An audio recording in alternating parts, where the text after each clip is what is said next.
ಇದು ಶಾಂತವಾಗಿ ಕಾಣಿಸುವ ಸ್ಥಳ, ಆದರೆ ಈ ನೆಲ ನೋಡಿದ್ದು ತ್ರಿವರ್ಣ ಧ್ವಜ, ರಕ್ತ ಮತ್ತು ಬಲಿದಾನ. 1938ರಲ್ಲಿ ಇಲ್ಲಿ ನಡೆದ ಆ ಒಂದು ಘಟನೆ ವಿಧುರಾಶ್ವತ್ಥವನ್ನು ಕರ್ನಾಟಕದ ಜಾಲಿಯನ್ ವಾಲಾಬಾಗ್ ಅನ್ನೋ ಹೆಸರು ತಂದುಕೊಟ್ಟಿದೆ. ಹಾಯ್, ಹಲೋ, ನಮಸ್ಕಾರ ಗುರುವೆ. Welcome back to new video. ನೀವು ನೋಡ್ತಾ ಇದ್ದೀರಾ RJ ವ್ಲಾಗ್ಸ್. ವಿಧುರಾಶ್ವತ್ಥ ದೇವಾಲಯ ಹಾಗೂ ವಿಧುರಾಶ್ವತ್ಥ ವೀರಸೌಧವನ್ನು ನೋಡಲು ನೀವು ಬೆಂಗಳೂರಿಂದ ನೇರ ಬಸ್ ಸೌಲಭ್ಯ ಇದೆ ಹಾಗೂ ಬೆಂಗಳೂರಿಂದ ರೈಲ್ವೆ ಸೌಲಭ್ಯ ಕೂಡ ಇದೆ. ಗೌರಿಬಿದನೂರಿಗೆ ಬಂದರೆ ಆಟೋ ಸೌಲಭ್ಯ ಕೂಡ ಇದೆ. ನೇರವಾಗಿ ದೇವಾಲಯದ ಮುಂದೆ ಬಿಡುತ್ತಾರೆ. ಹಿಂದಿನ ವಿಡಿಯೋದಲ್ಲಿ ನಾವು ವಿಧುರಾಶ್ವತ್ಥ ದೇವಾಲಯ ಬಗ್ಗೆ ತಿಳ್ಕೊಂಡ್ವಿ. ಈ ವಿಡಿಯೋದಲ್ಲಿ ನಾವು ವಿಧುರಾಶ್ವತ್ಥದ ವೀರ ಯೋಧರ ವೀರ ಕಥೆಯನ್ನು ಈ ವಿಡಿಯೋದಲ್ಲಿ ನೋಡೋಣ. ಈ ವಿಡಿಯೋನ ಕೊನೆ ತನಕ ನೋಡಿ. ಇಲ್ಲಿ ನಡೆದಿದ್ದ ನೈಜ ಕಥೆಯನ್ನು ವೀರಸೌಧದ ಉಸ್ತುವಾರಿಯಾದ ನರೇಶ್ ರವರಿಂದ ವೀರಸೌಧದ ಕಥೆಯನ್ನು ಕೇಳೋಣ.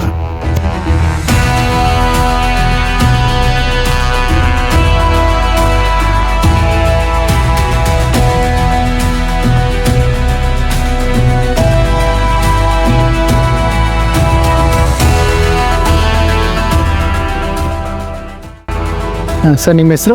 ನಮ್ಮ ಹೆಸರು ನರೇಶ್ ಅಂತ ಹೇಳಿ. ವೀರಸೌಧದ ಇಲ್ಲಿ ಉಸ್ತುವಾರಿಯಾಗಿ ಸುಮಾರು ವರ್ಷಗಳಿಂದ ಕೆಲಸ ನಿರ್ವಹಿಸ್ತಿದ್ವಿ. ಇದರ ಉದ್ದೇಶ ಏನು ಅಂತಂದರೆ, ಸುಮಾರು 1919ರಲ್ಲಿ ಪಂಜಾಬಿನ ಅಮೃತ್ಸರದಲ್ಲಿ ಒಂದು ಜಲಿಯನ್ ವಾಲಾಬಾಗ್ ನಡೀತದೆ. ಸೊ ಅಲ್ಲಿ ಜನರಲ್ ಡಯರ್ ಅವರ ನೇತೃತ್ವದಲ್ಲಿ ಸಾವಿರಾರು ಜನರು ಮರಣ ಹೊಂದ್ತಾರೆ. ಅದಾದಮೇಲೆ ನಮ್ಮ ಕರ್ನಾಟಕದ ಭಾಗದಲ್ಲಿ 1938ರಲ್ಲಿ ಇಲ್ಲೊಂದು ಜಲಿಯನ್ ವಾಲಾಬಾಗ್ ನಡೀತದೆ. ಇದೇ ಏನು ಈಗ ನೋಡ್ತಾ ಇದ್ದೀವಿ, ಇದೇ ಸ್ಥಳದಲ್ಲಿ ಆಗಿನ 1938ಲ್ಲಿ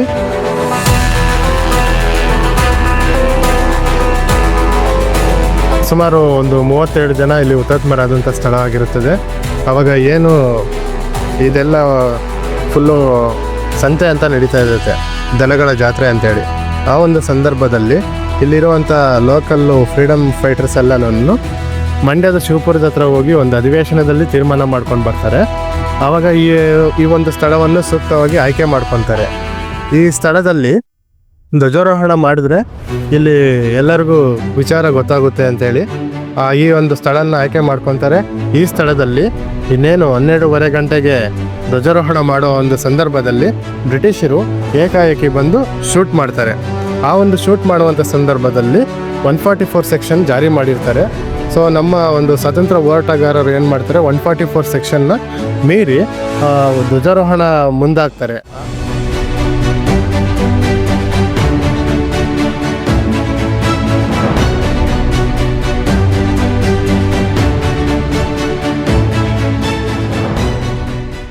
ಆ ಒಂದು ಸಂದರ್ಭದಲ್ಲಿ ಬ್ರಿಟಿಷ್ ಗೌರ್ಮೆಂಟು ಸುಮಾರು 37 ಜನರನ್ನ ಶೂಟ್ಔಟ್ ಮಾಡ್ತದೆ.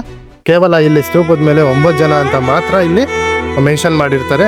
ಏಕಂತಂದರೆ ಬ್ರಿಟಿಷ್ ಗೌರ್ಮೆಂಟು ಅವಾಗ ಹೆಚ್ಚಾಗಿ ತೋರ್ಸಂಗಿಲ್ಲ. ಸೊ ಹಂಗಾಗಿ 9 ಜನ ಅಂತ ಹೆಸರು ಮಾತ್ರ ಮೆನ್ಷನ್ ಮಾಡಿರ್ತಾರೆ. ಸರಿಸುಮಾರು 37 ಜನ ಇಲ್ಲಿ ಹುತಾತ್ಮರಾಗಿರ್ತಾರೆ. 45ಕ್ಕೂ ಹೆಚ್ಚು ಜನರು ಇಲ್ಲಿ ಗಾಯಾಳುಗಳಾಗಿರ್ತಾರೆ.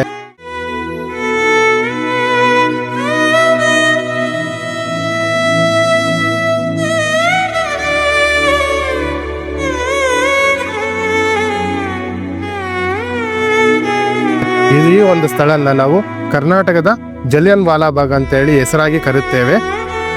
ಆವಾಗಿನ 1973ರಲ್ಲಿ ಒಂದು ಸ್ತೂಪ ಮಾಡ್ತಾರೆ. 1999ರಲ್ಲಿ ಶಂಕುಸ್ಥಾಪನೆ ಮಾಡಿರ್ತಾರೆ ನಮ್ಮ ವೀರಸೌಧವನ್ನು.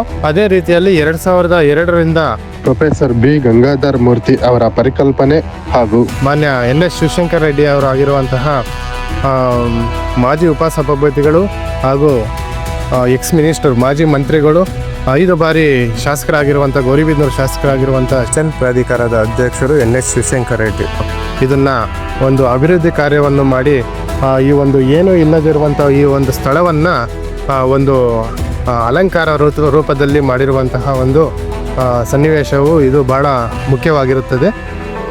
ಸುಮಾರು ಸಾವಿರಾರು ಜನರು ಈ ಒಂದು ಸ್ಥಳಕ್ಕೆ ಆಗಮನಿಸಿ ಎಷ್ಟೋ ಜನರು ಇಲ್ಲಿನ ಇತಿಹಾಸವನ್ನು ಪಡೆದುಕೊಳ್ತಾರೆ. ಧಾರ್ಮಿಕವಾಗಿ ಮತ್ತು ಐತಿಹಾಸಿಕವಾಗಿ ಬಹಳ ಹೆಚ್ಚಾಗಿ ಇದನ್ನು ಅಭಿವೃದ್ಧಿ ಮಾಡಲಾಗಿದೆ.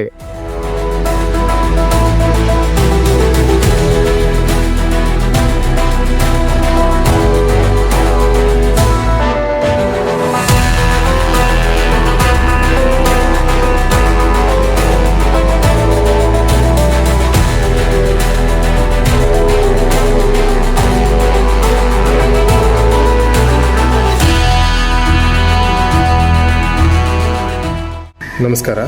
ಏನು ಇದು ಸ್ವತಂತ್ರ ಸ್ಮಾರಕ ವೀರಸೌಧ ಅಂತ ಗ್ರಂಥಾಲಯವನ್ನು ಮಾಡಿದ್ದೇವೆ. ಇದರಲ್ಲಿ ಸುಮಾರು 6,000ಕ್ಕೂ ಹೆಚ್ಚು ಪುಸ್ತಕಗಳನ್ನು ಒಳಗೊಂಡಂತಹ ಸ್ವಾತಂತ್ರ್ಯ ಹೋರಾಟಗಾರರು, ಲೇಖಕರು, ಕವಿಗಳು, ಅಂಬೇಡ್ಕರ್, ಗಾಂಧಿ, ನೆಹರು ಹಲವಾರು ರೀತಿಯ ಪುಸ್ತಕಗಳನ್ನು ನಮ್ಮ ಶಾಲಾ ಕಾಲೇಜು ವಿದ್ಯಾರ್ಥಿಗಳಿಗೆ ಅನುಕೂಲವಾಗುವಂತೆ ಈ ಒಂದು ಗ್ರಂಥಾಲಯವನ್ನು ಮಾಡಿದ್ದು.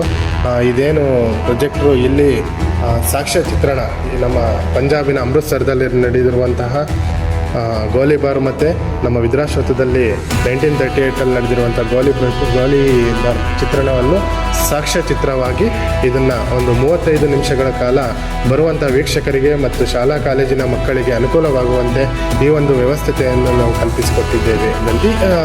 ಮಂಗಳವಾರ ಆ್ಯಕ್ಚುಲಿ ಸಂಡೇ ಜಾಸ್ತಿ ಹೆಚ್ಚಾಗಿ ಜನ ಬರೋ ಕಾರಣದಿಂದ ಮಂಗಳವಾರ ನಾವು ರಜೆ ಮಾಡಿದ್ದೀವಿ. ಪ್ರತಿ ಭಾನುವಾರನೂ ರನ್ನಿಂಗಲ್ಲಿರುತ್ತೆ. ಎವೇರಿ ಗೌರ್ಮೆಂಟ್ ಹಾಲಿಡೇ ಟೈಮಲ್ಲೂ ಓಪನ್ ಮಾಡಿರ್ತೀವಿ. ಪ್ರತಿ ಮಂಗಳವಾರ ಬಿಟ್ಟು ಬೇರೆ ಯಾವುದೇ ದಿನದಲ್ಲಿ ಯಾರಾದರೂ ಬರಲಿ, ನಾವು ಸಾಕ್ಷ್ಯ ಚಿತ್ರಣ ನೋಡಬೇಕು ಅಂತ ಬಯಸುವಂಥವರಿಗೆ ನಾವು ಹೆಚ್ಚಾಗಿ ಸಾಕ್ಷ್ಯ ಚಿತ್ರಣವನ್ನು ತೋರಿಸುತ್ತೇವೆ.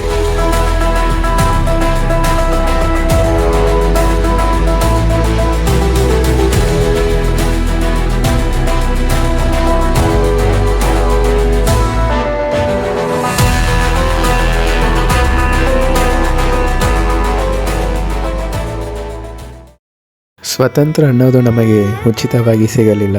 ಅದು ರಕ್ತದಿಂದ ಬರೆಯಲ್ಪಟ್ಟ ಇತಿಹಾಸ, ಕಣ್ಣೀರಿಂದ ನೆನೆದ ನೆಲೆ ಮತ್ತು ಹೆಸರು ಇಲ್ಲದ ನೂರಾರು ಬಲಿದಾನದ ಫಲ.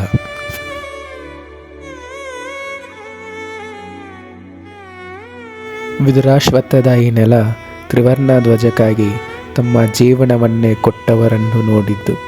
ಅವರು ದೊಡ್ಡ ನಾಯಕರಲ್ಲ, ಅವರ ಹೆಸರು ಪುಸ್ತಕಗಳಲ್ಲಿ ಇಲ್ಲ, ಆದರೆ ಅವರ ಬಲಿದಾನ ಇಲ್ಲದೆ ನಮ್ಮ ಇವತ್ತಿನ ಸ್ವಾತಂತ್ರ್ಯ ಇರಲಿಲ್ಲ.